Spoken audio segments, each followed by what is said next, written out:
What's up, y'all? I'm out here on the range on a blazing hot summer day. Temperatures climbing up into the 90s today. Not a cloud in the sky to help cover up this scorching sun, so it's definitely a hot one out here. I do have the easy up going though to keep me and the jelly contraption cool enough to get a couple of good tests done. This one right here is supposed to be a hot 38 special round. So we got the jelly contraption in the shade with a couple of chronos and 2 blocks of gel. Now I've done only one test so far in this gel, and it stayed up here in this single block where it was supposed to be, and it was a really nice performing 9mm. I'll leave a link above if y'all hadn't seen that one, but plenty of room to get this one right here done. Using a heavy clothing barrier, of course, with a layer of denim, fleece, and 2 layers of cotton t-shirt. And what we got here for this one is a blast from the past. We got some Federal Premium Hydra Shok High Velocity Plus P Plus is what they're calling this. This is Leo package 147 grain 38 special Plus P Plus. Now this was sent to me by Ray, so I really appreciate that. You can see the cartridge here, nice nickel plated case with the Hydra Shok projectile. You can see that post in the middle of it. Now this stuff is supposed to be super hot. It's supposed to be one of them real hot rounds from back in the day. You know, you can't, this isn't even made anymore. They don't make 147 Plus P Plus at all. The only Hydra Shok I saw was a 129 Plus P. But once I got doing some looking, the info that I'm finding for this particular round right here, they're only claiming 950 feet per second. So 147 grains at 950, I mean, that's fine for a 38 special, but that's absolutely nothing crazy.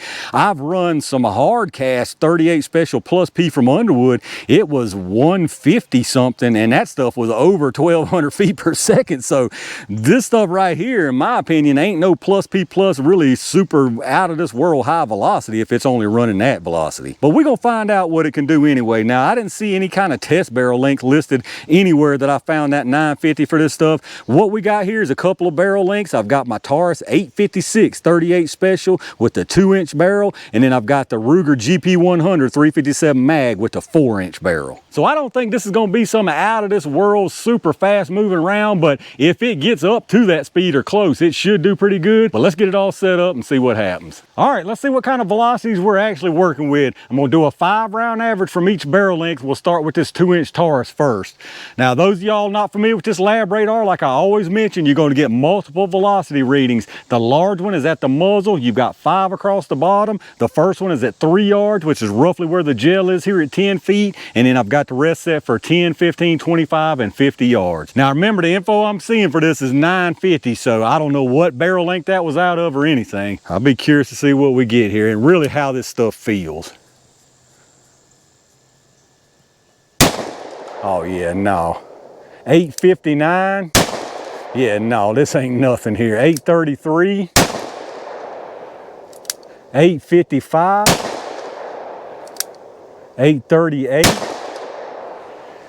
And 791. Yeah, this ain't nothing like no palm wrist smashing. I mean, this ain't even uncomfortable at all. Let's check out the average. All right, so our 5-round average right there from the 2-inch was 835 feet per second, an extreme spread of 68, standard deviation of 26.9. So 835 with a 147 grain projectile, that usually don't mean good things in the gel. Now, this is a Hydra Shok. Those Hydra Shok projectiles are some good performers, so hopefully that'll save the day right there. Let's get it reset and see what the GP100 does. All right, let's see what this 4-inch GP100 does for it. I really don't even expect to hit 950 from this, but hopefully it does prove me wrong here at least.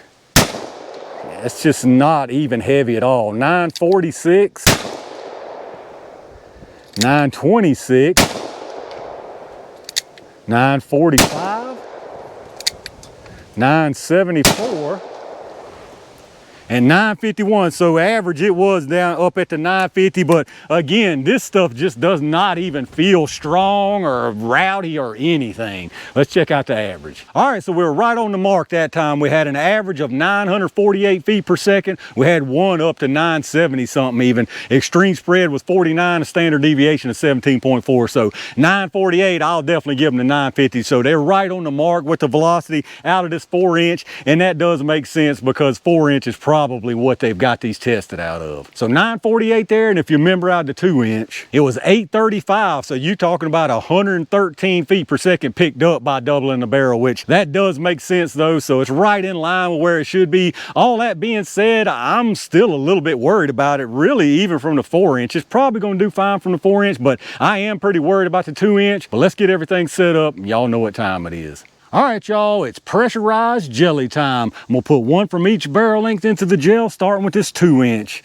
Again, I'm worried about this one right here, but let's just see what happens. All right, I see it way down into that second block. Let's go check it out.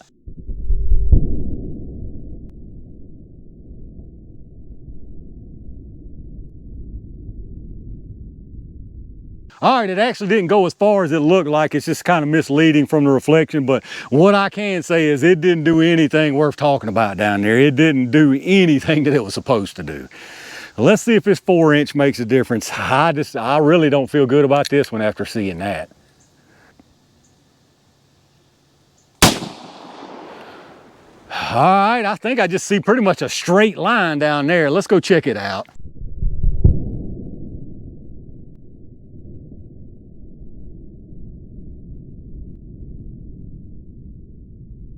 All right, let's check out what we got down here. I can't say I'm one bit surprised by any of this right here. I expected the worst after seeing those velocities. Really, after doing the research and finding the velocity online, I expected the worst. That's just way too low.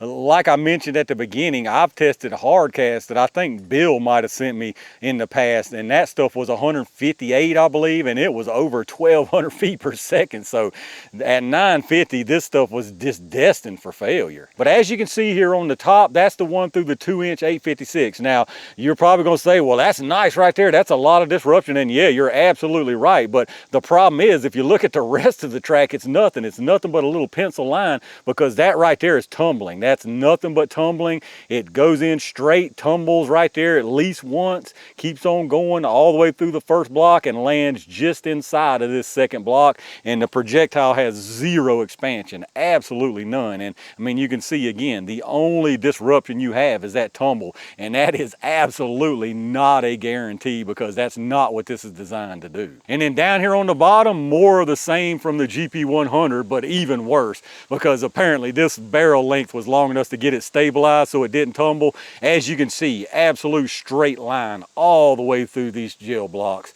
Nothing but a straight line through the first one into the second one, still going in a straight line, and it stops about halfway through this block here with zero expansion. But let's see how far they actually did go. Again, this one right here is just a projectile's length inside, so it's right at 17 inches, which if it performed like it was supposed to, that's absolutely perfect penetration, and it still is, even in this case. But will you get that every time? That's the big question. And in the one from the GP100, it's all the way out here to 24.5 inches, and again, no expansion from either one of them. Not really much difference up close here. You can see, like I was saying, straight line, and then all that's just tumbling there.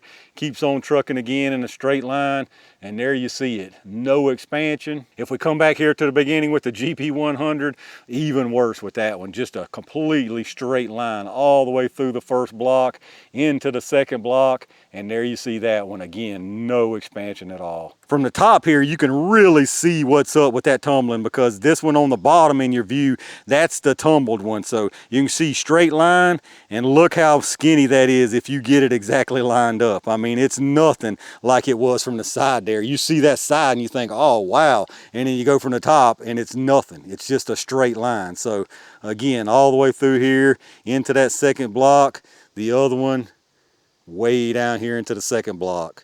All right, let's check out these projectiles, y'all. Absolute failure from both of these is what you're looking at here. I mean, total failure. You can see there, it's no doubt, it's just a lack of velocity issue with these things. The post is still intact in the middle. They weren't clogged at all. They just did not have the juice to get these things to open up at all. That really is a shame too, because again, Hydra Shok, I mean, it's nothing new and fancy, but it's a proven performer. I've tested Hydra Shoks before that were up to speed and got some really nice performance performance. So it really is a shame that this stuff is calling itself Plus P, because at those kind of velocities, I find it hard to believe that this stuff is even within Plus P parameters. But we'll get a couple measurements on them anyway, since we got them out here. They started at 147. I'm sure they didn't lose anything. You got 146.0 there. That's nothing but manufacturing tolerances.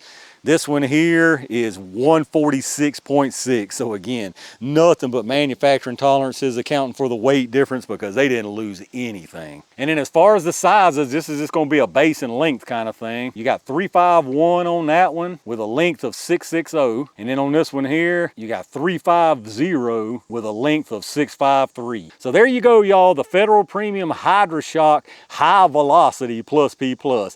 Ain't no way. This stuff ain't high velocity, and I just find it incredibly hard to believe that this is within Plus P range. But I suppose maybe it is, just because it's 38 special and a heavier projectile to get it moving. But I've tested stuff way spicier again, and even heavier. So I don't know if they changed the scale from back then to now, but in my opinion, this stuff right here is far from plus anything. All right, y'all, I'm gonna call it right there for what was a pretty doggone bad 38 special round. Maybe the P in this stands for pretender, because I have a very hard time believing that this stuff is above standard pressure. It might technically be, just because it's a little heavier projectile and they're trying to move it faster, but again, I've had some Underwood that just labeled itself Plus P that was way faster and heavier. This stuff right here just completely missed the mark in every way. Now, like I mention all the time with this stuff that I call failed ammo, if you put enough of it in the right place, it's probably still going to do the job, but you're not getting anything that you're supposed to get from this stuff. But let me know down in the comments what y'all think about it. Any y'all out there run any of this older Hydra Shok Plus P Plus? Do you run the newer 129 Plus P? Let me know down in the comments what you run if you do carry a 38 special, and what do you think about it. If you did enjoy the video, take a second and hit that thumbs up button, subscribe to the channel, and make sure you got the notifications turned on so you get notified when I upload stuff. Like I remind y'all every time, if you're doing some shopping, hit up those affiliate links in the video description. I've added some new ones. There's a lot of good stuff down there, and anything you buy after hitting those links up, I get a kickback from them towards the channel, so I really do appreciate that. Big thanks again to Ray for sending this ammo my way to test out, all my range gang members, and every single one of y'all for supporting the channel. I've got one more test planned out here in this heat, so stay on the lookout for that. And in the meantime, stay safe, stay prepared, and I'll see you soon.